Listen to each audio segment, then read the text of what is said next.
Hey everybody, this is Chad Daniels, and you have landed in the middle of somewhere. Hello, how are you? Thank you for coming back. Across from me, as always, and god damn it, that feels good, is Cyrus Amundsen.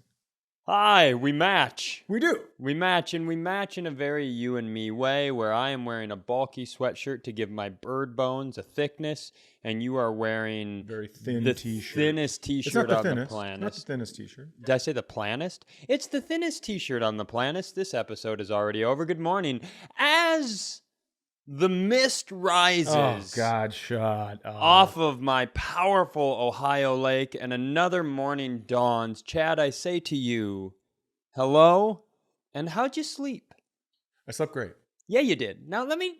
You go. Go ahead. Okay, I just want to say you slept in what has become a very polarizing guest room. Polarizing in what way? In the way that some people think it's the best guest room on the planet, and there are other people who think it's the worst guest room on I'd the like planet. to talk to the people that think it's the worst, because it is absolutely the best. Okay. We are talking about you know when you go into a deprivation chamber where they sure. put you in water, all your sensory, it's all like gone. Yeah. That's what it feels like in there. Okay, yeah. It is no windows. So it's 65 degrees. Okay. Which, god damn it, do I love that. That's how you're supposed to fall asleep. Because You've said that before. And I know, but it's true because I've read so much about sleep because I'm not good at it. So your core temperature is supposed to get way down, and that's how you fall asleep. Mm-hmm. And then, I think our circadian rhythm, when the sun rises, our core temperature gets warmer, and that's what wakes us. So to get the deepest sleep, you're supposed to be in a cold room. So stop being a wimp. And then there's no windows. Felt very personal. Yeah, it was. It is very cold. It is very dark. Very dark. It would be completely black if someone outside the room that's sleeping outside that room didn't have to sleep with the lights on. This little itty bitty baby Ethan. Yes, he's a light baby. He sleeps with the lights on. He's a light baby. I don't know that he sleeps with the lights on. Well, but then he didn't go to sleep last night. He can fall asleep with the lights on. Okay, and then are they on a timer? I know, but when you say all night? somebody sleeps with the lights on, that paints a very specific show picture me on the of doll a where person. he touched you. Yeah, that's Yep. a very No, I get different situation. Absolutely. And I don't need you insinuating that on the I'm not program. insinuating. I'm telling you. You said, fuck. You said some people fall asleep with the lights on. They don't need to sleep with the lights on. And what I was saying is people that need to sleep with the lights on, there's trauma. Do you think you have a hard time falling asleep because you're so overtired from tap dancing around your own words all day long? All day long? All day long? long? And the show. Wow. Cody, shoot me to death right now. Viking funeral me If in my this big, beautiful lake. doesn't end with you scratching the itch in your throat with a shotgun, I am going to be fucking furious. Now, Yeah. it is the greatest room. I'm going to tell you something. Here's the thing. You went to bed like a man who Like a man. You hear that, Cody? It's about time. You went to bed like a man who hadn't slept in weeks. That's how you looked. That you were. I slept 3 hours the night before because I had to get picked up early, and then I had a very long day, and then. But this morning you look incredible. You look raring and ready to go. So you must have gotten hours. I slept more in a deep sleep continuously than last night than I have slept in. I'm going to say 6 months. Really? So now do you think What I'm gonna do is move into my house? Oh no, I'm just gonna recreate your room in my own home. Okay, or I was gonna do a golf simulator, and now I think I might just do a sleep deprivation simulator? chamber. Yeah, because that room does have although we've spruced it up, I think it's got a decent decor. It does have you are in prison in my home vibe to it. That's what some people don't like about it. Well, I would think I've never stayed here for more than 3 days because we would kill each other. Yeah. But we love each other, but we would kill each other. Yeah, sure. I mean, that's more about you than it's about me. I think I could spend an exorbitant amount of time with you. And that might be the problem. I think that if people are here for a week, it definitely feels like food is going to get slid under the door. Sure. Kind of a thing. Yeah. So I understand that. Yeah, okay. But for one day, when you need it, that's the greatest room on planet Earth. So it's got to almost incentivize you to come more. I mean, I'll tell you what incentivized me to come more. Stop it. Nobody needs any enough. part of that. Yeah. So I haven't slept well. I think I've told you this before, but I slept from about 11 p.m. until noon. That's 13 hours the day before Isaac came home from the hospital. Okay. And I have not had a good night's sleep since then. Great. Because I heard him just shift a little bit in his crib and was out of my bed and in his room. It was almost like an I Dream of Jeannie blink, and I was just in there. And then all he was doing is like kicking his feet. And I'm like, oh, this is going to be, this is it. I don't sleep anymore. Did you have when Isaac was born, did you have oh my God, this is a life. Everything is like, you know how some people describe that moment, which I believe to be biology, where it's just this overwhelming love that you didn't realize you were capable of feeling? Is that something you had when he was born? No, I was more like, I have to get to the store and get some NyQuil and Benadryl to keep this baby asleep. Oh, sure. Obviously. Yeah, I mean, I had. That was great. I love that guy. I did have. You did sleep well. What was that like? I know. That I had so much energy. Yeah. If you think I'm losing in Gergamu today, you can fucking bend your dick around and fuck yourself, because I'm not. Okay. Now, I don't know if you can bend your dick around, but I haven't slept. But last night, I have so much energy right now because obviously You went and got a coffee. I went and got a gigantic coffee. You got Jenna Bear a coffee, which I got Jenna Bear a something. Sure. Can I read it? Go ahead. Let me read the order. Yeah. So, I mean, she doesn't love being called out on the podcast. I'm not calling her out. I just want to. I'm not calling her out. I'm calling out. This is an interesting order. Okay. Customized recipe. It says. Okay.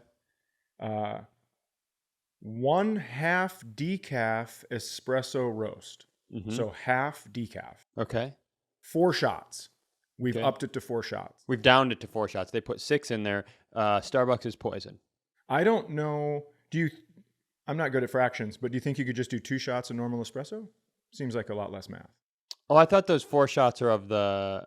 I'm not interested in this. Whatever is happening right now, No. I couldn't be less interested. I know. 4 pumps apple brown sugar. Yeah. Should we just get her in here? No. I do think she has a ridiculous order. She's busy upstairs. Why is she busy? She sends it, and I go pick it up, and then I know. we leave. No. I'm not. So I didn't know how to order this. So I hold the phone up and I go, here's the order. Please read it. And then the lady made the order. And I go, I don't think this is right. Yeah. Because drizzle means, Olivia loves whipped cream and drizzle on her stuff. Sure. So drizzle means there's whipped cream, but there's no whipped cream on the drink. So I'm like asking all these questions. And she looked at me and she goes, hey, I made what you showed me. And I was like, okay. Yeah, that's that. I don't know. And then I go, is there spiced apple drizzle in here? And she goes, we don't have that. And I go, so then did you make what I showed you?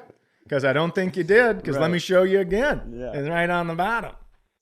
There's a level of lower Ohio anger that exists in these parts that I know you like to have a little... I feel at home. I know you like to have a little Chad in public moment, but this is the sort of place somebody might shoot you through the heart with a crossbow. I'm okay with that. I don't... Listen. That'd be a great way for you to die. Oh, wow. That would be a great way for you to die. Fucking Hunger Games? I would love somebody, but I would love it to be in a unique place. Like, I don't want you to get shot to death by a crossbow in the woods. What I want is you fucking running your mouth, right? You know you crossed a line and you know you're going to have to reel it back in later, as is tradition. Yep, I count to 10 and then I realize what I've done. But you don't realize who you've upset. You don't understand that the guy working at the Sbarro at the stadium sneaks his fucking crossbow in because he doesn't have to go through the rigmarole that all the people watching the game are. And as you are fucking on your way back to your seat, all of a sudden, and he just fucking plucks you. Arrow through the chest, you tumble, land on the field, flat out, just shot dead. That's a fun way for you to die. Unusual weapon for the environment.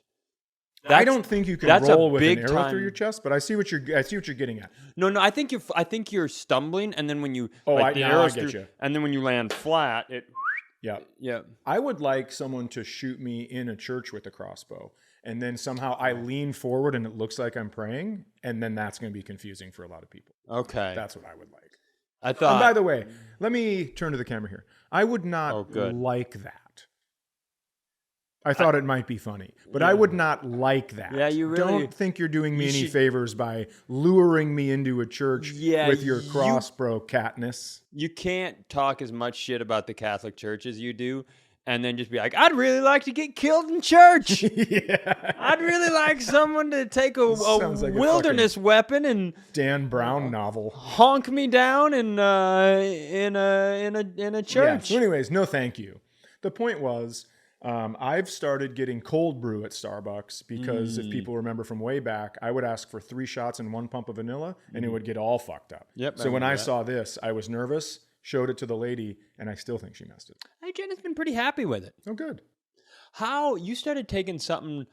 This is not a plug. You started taking something called Beam. Oh, Beam. To help I you will sleep. tell you, I'll plug it.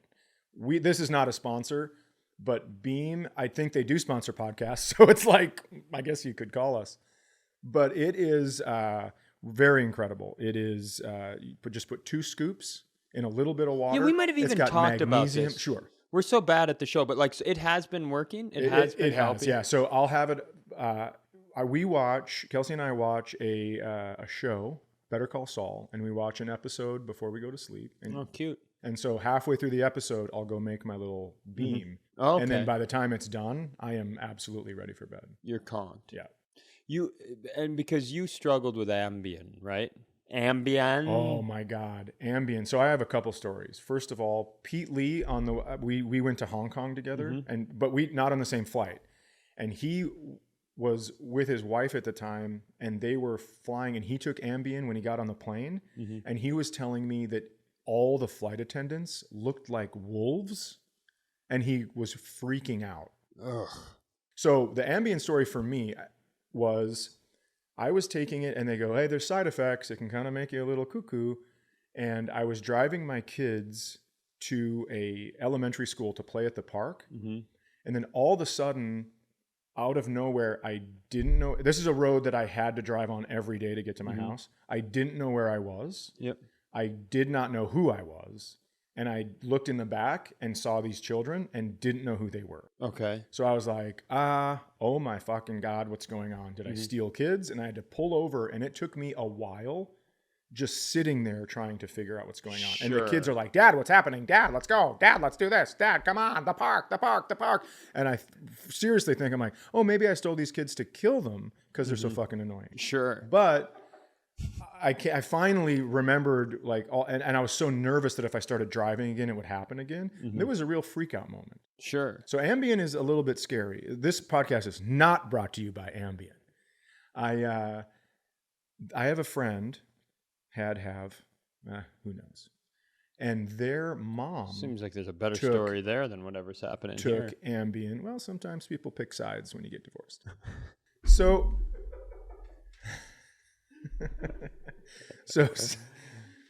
their mom was on Ambien. Their dad woke up. Mom wasn't in bed.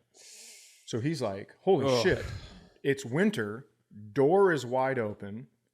So he goes driving around and he finds her crawling across a highway.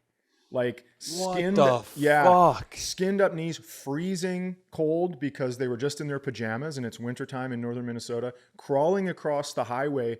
And if it would have been another car, who knows, right? Yeah. But he was like really intently searching for this woman. And so found her, had to bring her to the emergency room because her hands were kind of frozen and, could have had frostbite and stuff like that. I think she did get frostbite actually, but she had walked through a field behind their house to a highway and was crawling across the highway. I think, listen, allegedly, not allegedly, these are real stories. So yeah, that's fucking horrific. I've never had to take anything. I've done the magnesium foot baths that we've talked about. I do the thing where it just piles on top of you when you get a bad night's sleep and you can't fall asleep. Yeah. And then your brain's like, it's so important that you fall asleep tonight. Right. Because of last night. Yeah, a lot of pressure. And then that just piles and piles and piles. When I did Montreal, the stress of performing there, it was funny. I didn't even necessarily feel it. Like, oh, this is an important moment. But it Montreal's a comedy festival that can get you a lot of good things. Yeah, it presented its where all of a sudden I was like laying down the night before the show because you have to get in early and you do those practice sets that they used to do. And well, they didn't do a practice. They did it in the 2000s. I don't know what they did in the 80s. And in the 80s, so I got drawn first to go after the host. Yeah, and he fucking ate shit so hard that people were angry. And so I get out there and I'm just like, well, what the fuck did you expect? You thought I was going to save the day? I'm a new face. Yeah. You couldn't thought I was going to save the day. The old face ruined it. Yeah. Then I met him again several years later, the host, and he made me laugh. So I was dying watching his set. And so I went up to him after and I having some drinks and I go, yo, dude, I got to ask you a question. Mm-hmm. The fuck was that shit at New Faces? And he goes, oh yeah. He goes, you saw that? I go, saw it. I followed it. And he goes, I am so sorry. I actually didn't know who was on that show, but I did. I've always thought, I hope that I get to apologize. So he had just broken up with like the love of his life at the time and was just getting wasted day in and day out and was so bitter about everything. Yeah. So he went out and just basically told everyone to fuck off for 10 straight minutes. And then they're like, all right, here's a new face, Chan Daniels. And I welcome a guy for his most important set of his entire life. And I'm just like, hey, doesn't my name sound like Jack Daniels? Pew, pew, pew. And everyone's like, we just got told to fuck off. So then I asked him about that and he told me, and then we like, whatever, didn't hug it out, but shook hands. Became friends until you got divorced and he chose your wife. Absolutely. Ex-wife. But his, guess what? His fucking mom almost died from Ambience. But I saw him in a movie recently and I thought I'd be excited, but my initial reaction was, this motherfucker. Fuck this dude. You can never shake that. Yeah. That's a really hard thing to shake. Speaking of horrible performances, do you know how... Should we get Jenna down here? So... You know how you shouldn't... The reason that you have a manager and an agent is so that requests for your presence can come through those people because they are well-versed in the ability to say, hey, is this a performance in a garage? That sort of stuff. Yeah, and also, if you have a manager and an agent, they are the filter in which when I say, no, fuck that fucking club, and it goes through them, and it's like... I don't think he's interested. Yeah. Yeah. That's all, they serve a very good purpose. I took on a corporate event a few weeks ago. I agreed to it last spring. Somebody messaged me on Facebook, which that's a red flag. Yeah. I mean, maybe 8 years ago, you're like, I think this is probably a really reputable? Did I do that one right? Reputable, yeah. I think this is a pretty reputable offer from a reputable person. Yeah, they're just typing like, hey, man, saw you in Taco Bell talking to some teenagers. Thought you were real funny. Yeah, I think that today, the people who are like, I want to book that guy, I'm going to reach out through the third most popular social media medium and see what his availability is. So I went down to Kentucky. And which we're very close to Kentucky. Right. The airport for Cincinnati is in Kentucky. Yeah. Now, you're not necessarily close, but Cincinnati's pretty close. Yes, we get it. When you land here, it takes a while to get to my house. Would you like to tell the people about that, or can I continue with my fucking story? I was just going to say, there's 4 different airports you could fly into because you're an hour from each of them. It's fine. Lake country isn't an easy access, Chad. Oh, you motherfucker. So somebody messages me and they say, I have a textile business, which to this moment, I don't know what the fuck that means. Is that, I believe it's fabrics? Cody, while I'm going about this, Cody, It is different. Like if you were going to get the interior of your car redone, then you would have to talk to someone in textiles. Okay. So it turns out I'm pretty bright. So it is. Cody, can you Google if Sai is bright? So textile, he says something about having a textile company or I don't know, some shit. And were you going to say factory? Let's finish that word for sure. What did I say? You said you started to Factory. say factory. Let's make sure you finish that one. Yeah, Factory. because when you go right by it, then all of a sudden now we've got the show ends not by our own volition. Homeowner. Factory. So he messages me, and I do what is tradition for me. When somebody messages me personally about a gig, I send them back a number that I think, well, they're just going to delete their account and not message me anymore. Like an amount of financial money. number. Yeah. And then he came back and he was like, we'd really love to have you, but I can only give you this much. And almost no one ever, I'm always the dead end, right? Yeah, when they're like, I'd love to have you. And I'm like, how about this? And we never hear from him. He came back, and this is what, if you're listening right now and you're trying to book me, this is the strategy. He was like, oh, no. How about not that? How about just a hilariously small amount of money, but I'll say how much it is. And I went, well, that's money. And so I accepted because it was a drive from my house. I can get there. Right. And I went down and I performed in a warehouse for this guy, his son, his son's wife, 2 of his son's friends, and a kid. Oof. I did 45 minutes. So this is a family business, and they're only inviting employees. Don't fucking know. I performed for that small familial group. Yeah. And they all, I think, had a really nice time because they were all complimentary except the child, because I'm sorry, I'm not talking to your small child after the show. And I like kids. I think they're great. But I'm not like, what'd you think of the show, bud?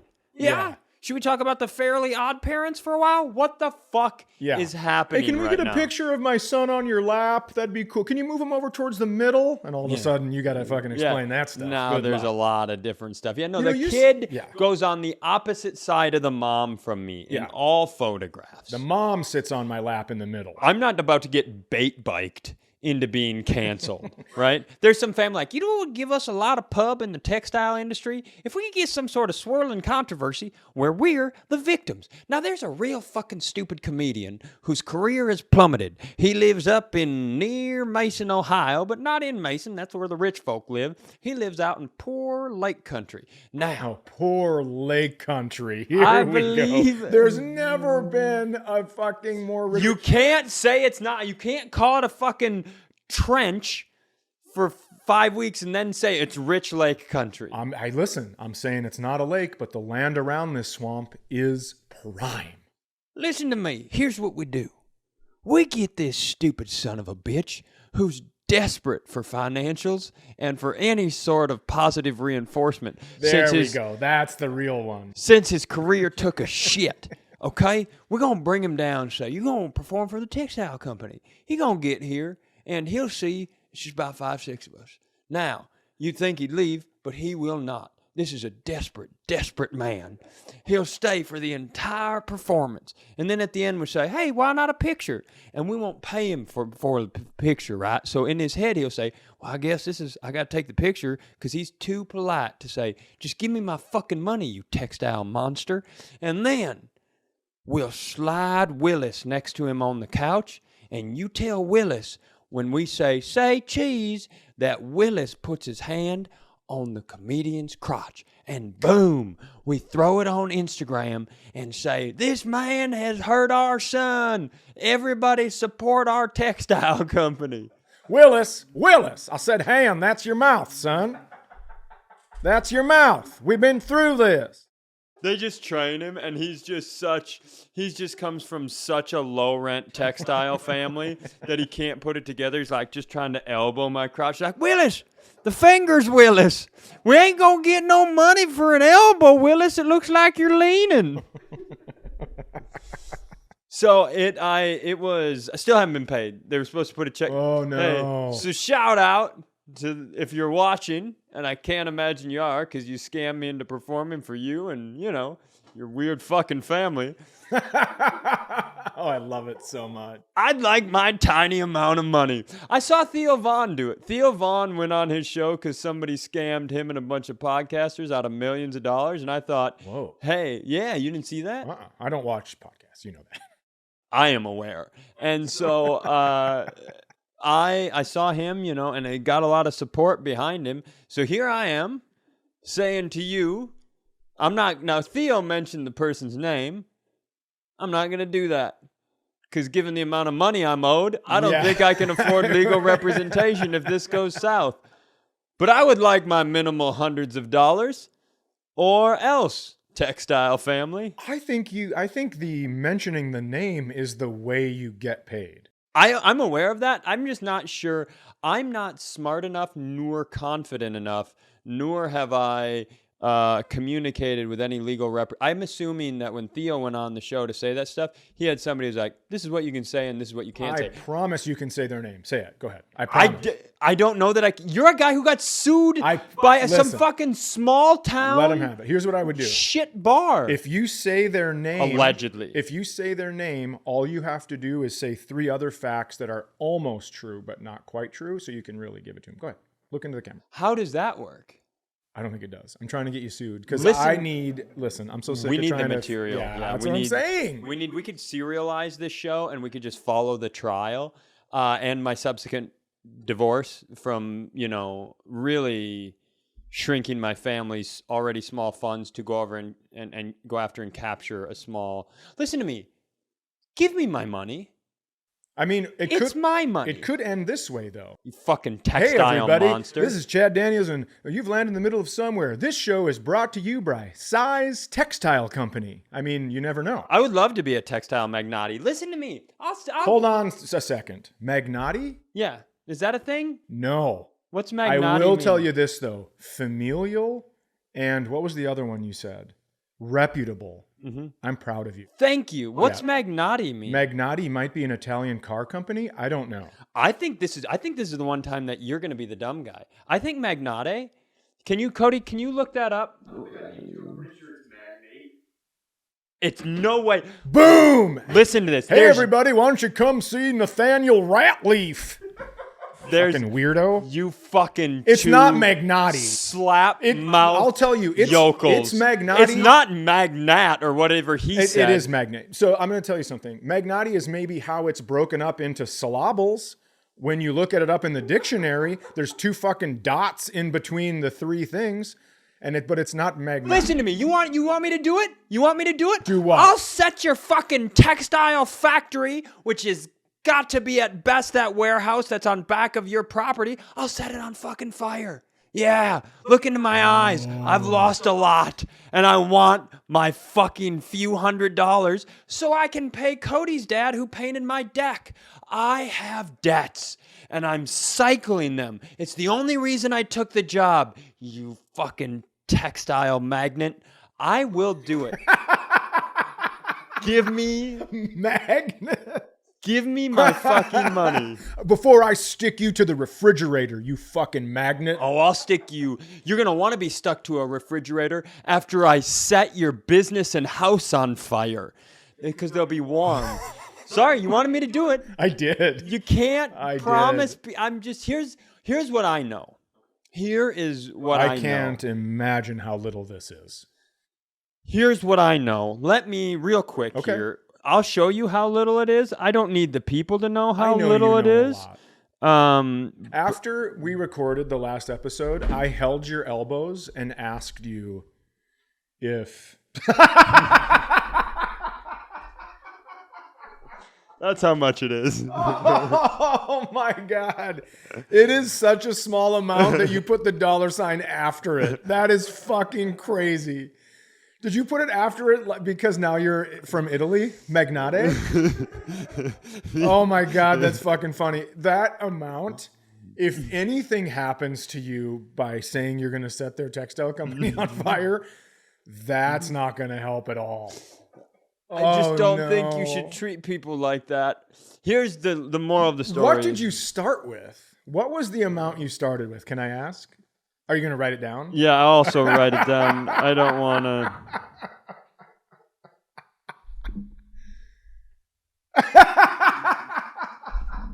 I mean, there's a whole other digit in that one. There's a whole other digit.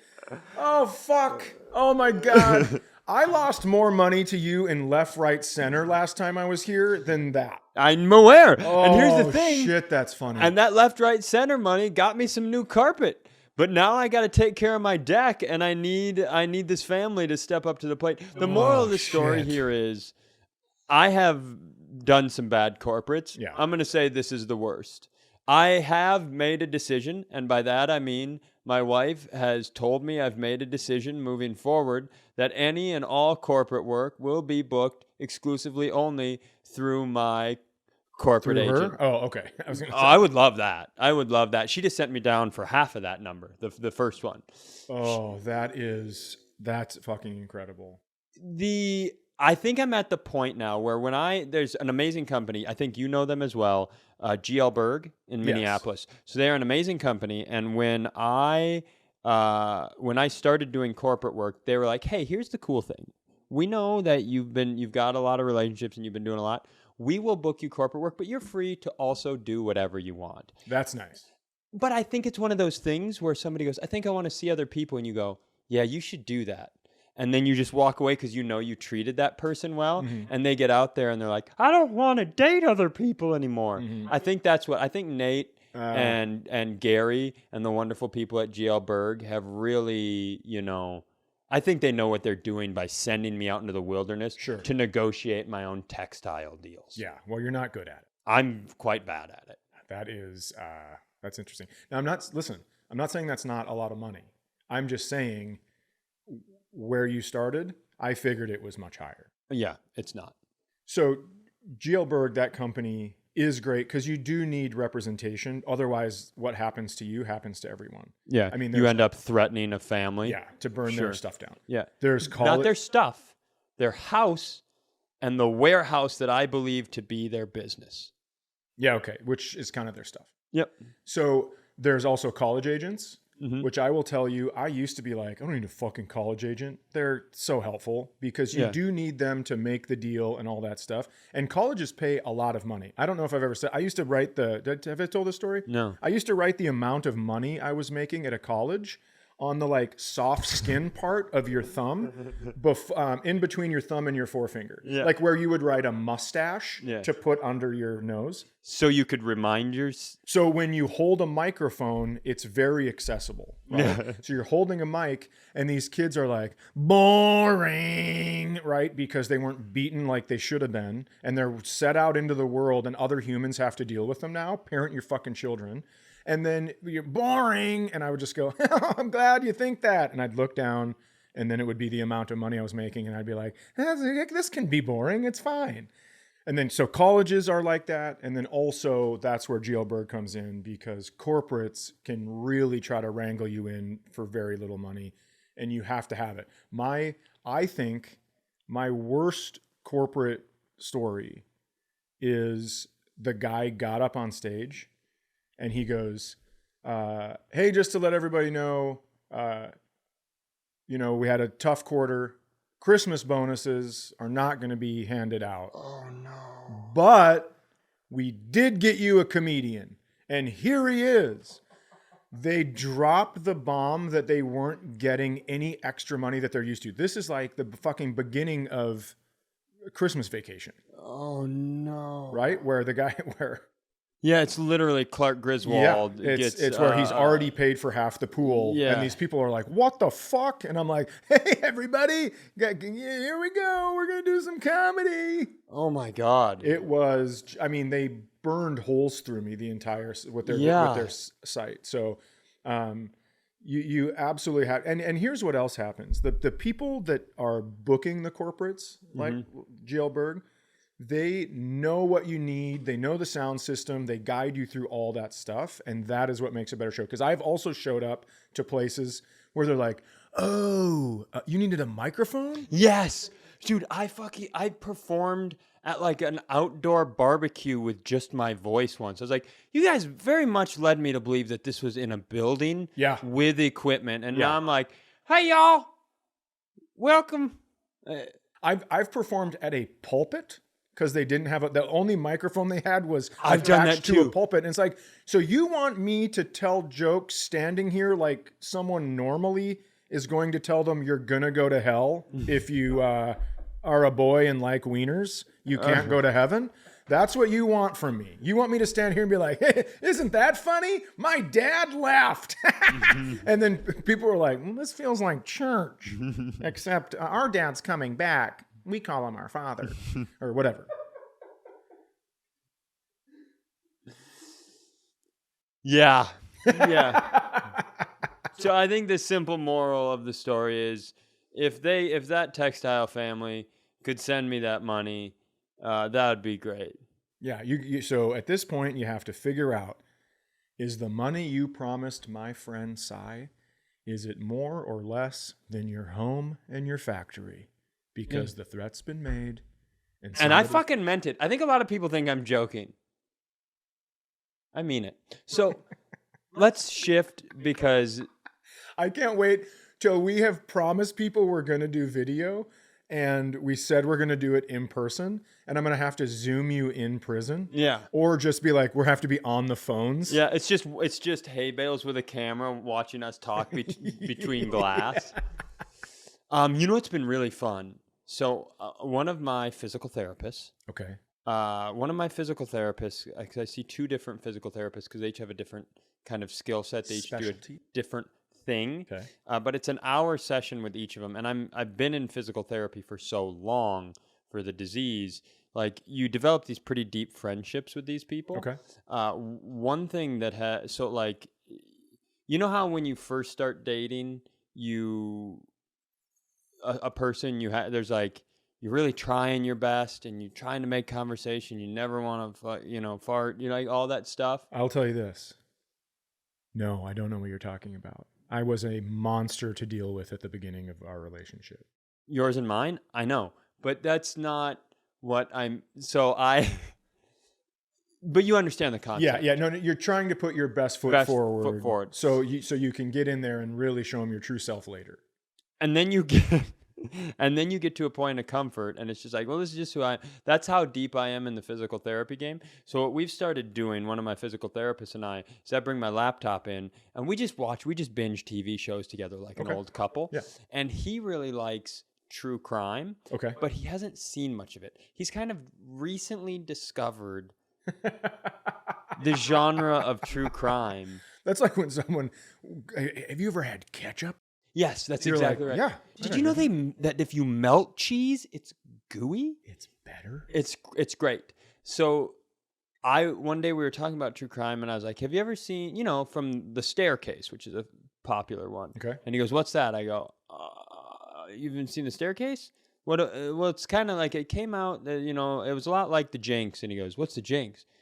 I go, what do you mean, what's The Jinx? It's like the best one. It came after Making a Murderer. And he goes, what's Making a Murderer? And I go, the one where they sent the handicapped kid to prison in Wisconsin. I tell you what, by the way, if this textile owner had tried to start his business in Wisconsin, they'd have probably framed him for murder at 16. Absolutely. That's what I think of your IQ. So that was a lot. Cody. That was a lot. Are you a hugger, Cody? Cody, I'm going to want you to edit that one. Can you live edit that one out? No. But he hadn't seen Making a Murderer either. So I have gotten to re-binge all of the top true crime series. And watch someone experience it for the first time. That's incredible. Oh, it's the greatest. Yeah. It's the greatest. And we're in Ohio. So growing up in Minnesota, when that thing happened in Wisconsin with Making a Murderer, it was really, those were the good times for Minnesota people. Because we were like, oh, you mean it's a big fucking state full of slap-jawed morons? Like, that was a nice time. Like, essentially Netflix put Wisconsin on blast in a very, very, very funny way. Yeah, because if you're a Viking, you grew up a Vikings fan, all you hear from Packer fans are, how many Super Bowls do you have? And it's like, well, how many serial killers do you have? Because that's exactly right. Lot. Yeah, when was the last time you won a trophy? Probably a lot longer than my last domestic assault charge. When was the last time that you found a bunch of bones in a deep freeze? Probably yesterday, motherfucker. Wisconsin, home to Super Bowls and burn barrels with human remains in them. So yeah, it was more of like that was more of a celebration.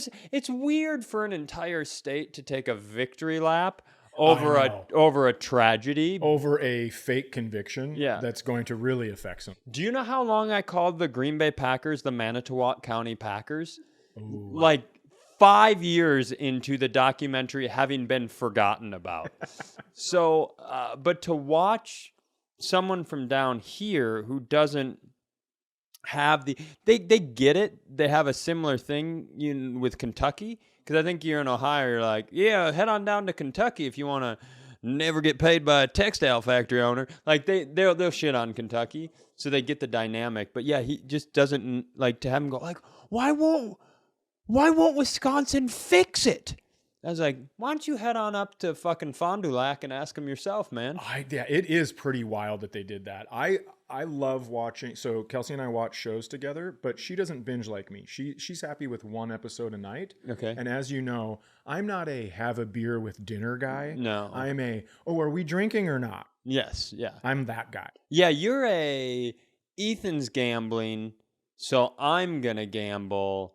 Sai's going to sit behind both of us nervous given the amount of money that you two have on this game. Yeah, I think, yeah. So it's not like, hey, we should play DraftKings for $2 a thing. It's like, or we could just put everything we've ever made on the fucking Dolphins. Yes, that's exactly right. And so, and so I will sometimes watch ahead. I will watch ahead in the episodes. And then I know what's happening. So she gets startled very easily, and I'm like, oh shit, write this down, fucking 31:16 in episode 7. And I just I can see it coming, and I'll slowly turn my head and just watch her come dangerously close to shitting her pants on the couch. Does she know you watch ahead? Well, she's gonna. Oh, that's right.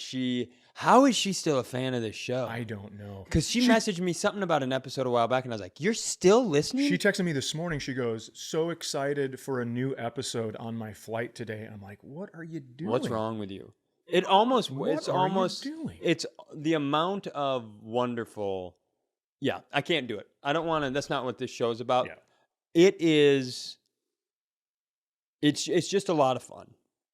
It's a lot of fun to watch somebody watch a true crime documentary for the first time. And especially, if you've seen it. Yeah. You can just kind of like, oh shit, I know what's coming here. Do you think I want to go back. I changed my mind. Do you think that she's going to feel betrayed because in our household, watching ahead, now it happens all the time. Okay. And we both, when the other person does it, treat them as though we've never done it. But it's as mean as we get to one another. I'm going to tell you this. I said watch ahead. Here is the reality. Oh, walk it back, Cody. I'm not going to walk it back. Walk it back, walk it back. I did say watch ahead. However, we started watching Better Call Saul, and I had seen the first, I can't remember, like 3 seasons. And so we watched it from the beginning. So then I knew. Yeah. I knew when certain characters were going to be introduced. I knew when a loud crash was going to happen. Do you think you could have a sit down with Jenna and get her to watch some more dramatic television with me? For some reason, in the last couple of years, she's been like, I don't want to watch. I couldn't get her to watch Handmaid's Tale, which I suppose I get if you're a woman. I couldn't get her to watch that if you're a dude. That's a tough one. I couldn't get her to watch You, which I'm a big fan of. Sure. I couldn't get her to watch. What's that new zombie one on HBO that took everybody by storm this year? All of Us. All of Us. I couldn't. The Rest of Us. The Rest of Us. All of Us is a song I've been working on. Oh, is that like a Bring Us All Together? No. Well, there's people down south who are mighty mad. There's people up north who are mighty sad. Bring us all together, Chad. Nope. So, I did like it. Thank you. I did like it. What were we talking about just then? That song really rocked my world. I'm going to shoot a textile owner through the heart with a crossbow at an arena. Was that from this episode? I can't remember. Anyways, I believe that she shouldn't watch those shows. Here's what you're asking her to watch. Okay. A fucking serial killer. Oh my God. Am I going to get a speech?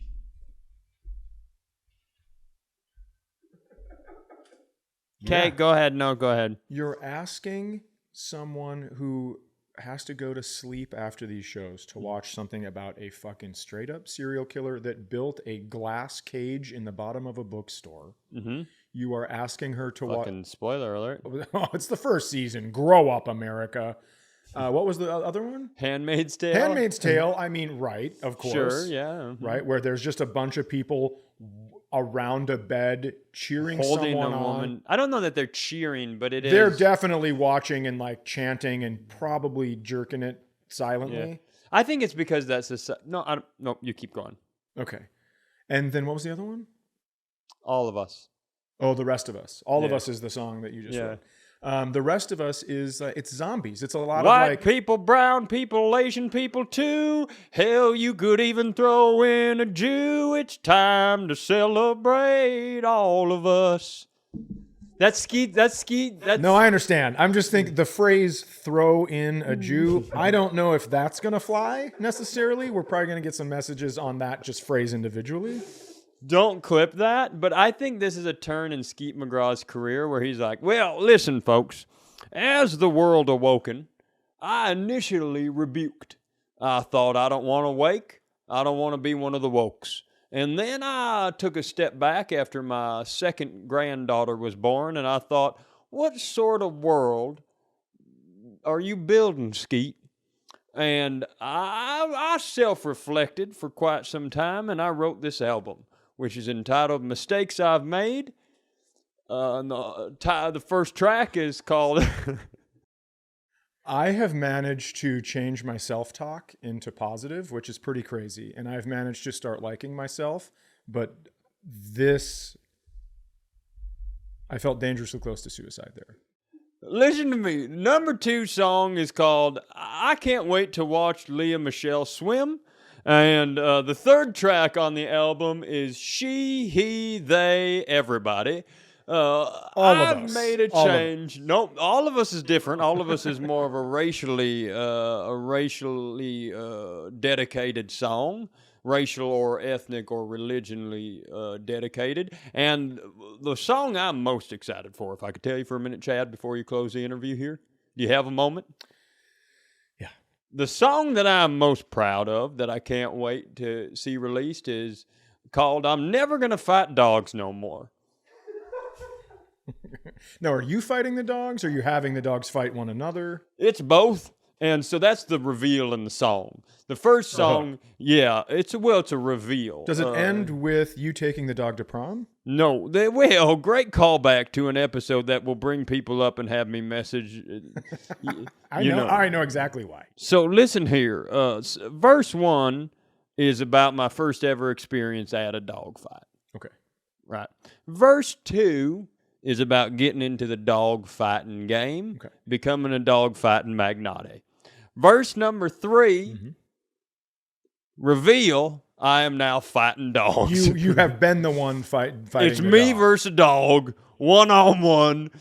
I'm going to take that pit bull on, no weapons. Now, they made the rule that the only way that I have to bite him. Foghorn Leghorn. Get it back. Get it back to normal. You are going old Southern man running for office. You got to get it back up. Well, listen here. There we go. I know. Listen here. You sound like you're about to... You can't say Foghorn Leghorn. I know, but now you sound like a Southern lawyer that's trying to get a white guy off for a hate crime. Well, here's the deal. Excuse me, Your Honor. I would like to say something about my Ladies client. and gentlemen, my client, the accused, could not have burned down that textile factory. So Skeet, the reveal is Skeet is now physically fighting dogs himself. Okay. They made an exception to the rules. They are allowing a human into the dog fight, but he still has to fight with his teeth. So interesting. It is, and it's teeth and claws, but there's no punching. I was gonna say, you can't choke. No, but so it's. Oh, you can't choke. I guess you're not going to those fights. Are we done?